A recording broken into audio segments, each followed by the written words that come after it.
रागानं घराबाहेर पडली. चालत होती अनवाणी रानातून. तिथं तिला दिसल्या सुवासिनी. त्या करत होत्या लक्ष्मीचं व्रत. ते तिनं पाहिलं.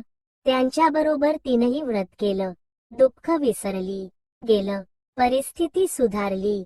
देवीची भक्ती फळाला आली. कालांतराने ती मरण पावली. पुढे तिचा पुनर्जन्म झाला. स्त्रीचाच जन्म पुन्हा मिळाला. पण भाग्य उजळलं. भद्रश्रवा राजाशी तिचा विवाह झाला. श्वर्यात लोळू लागली. गर्वानं ती फुगली. दास दासींवर रागावली. एकदा काय झालं? देवीच्याही मनात आलं, राणीला आपण भेटावं, मागच्या जन्माची आठवण द्यावी, ओळखते की नाही हे बघावं. राणी राजवड्यात सुखाने राहत होती. एके दिवशी काय झालं? देवीनं म्हातारीचं रूप घेतलं. फाटकं वस्त्र नेसली. माथी मळवट फासला. हाती काठी घेतली. काठी टेकीत टेकीत राणीला भेटायला आली. तिनं आरोळी दिली. अरे, आहे का घरात कोणी? कोणी घास देईल का? दासी बाहेर आली. म्हातारी दारात दिसली. तिनं विचारलं, कोण ग तू? आलीस कुठनं? काय काम काढलं आहे? तुझं नाव काय? गाव कोणतं? तुला हवंय काय? मधून मधून खोकत हळू आवाजात म्हातारी सांगू लागली, माझं नाव कमला. द्वारकेहून आले ग. राणीला भेटायचंय. कुठं आहे ग राणी?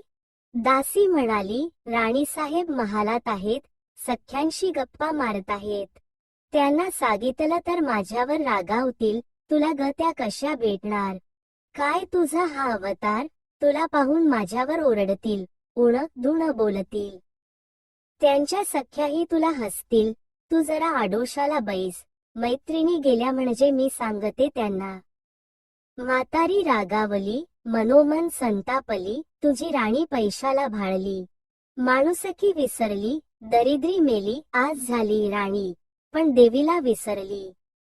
माझ्यामुळेच ना. मीच तिला व्रत सांगितलं देवीचं. तिनं ते केलं.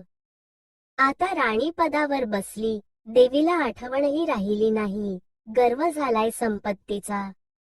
पैशाची धुंदी आली. गोरगरिबांची पर्वा नाही. थोड्या मोठ्यांच्या मुली त्या झाल्या मैत्रिणी. म्हातारी गरीब अन भिकारी. तिला कोण विचारतय? पण याचं फळ तिला भोगावंच लागेल. तेव्हाच तिचे डोळे उघडतील. जाते मी. दासी घाबरली.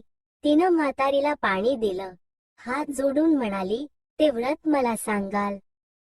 मी ते नेमानं करीन. उतणार नाही, मातणार नाही. घेतला वसा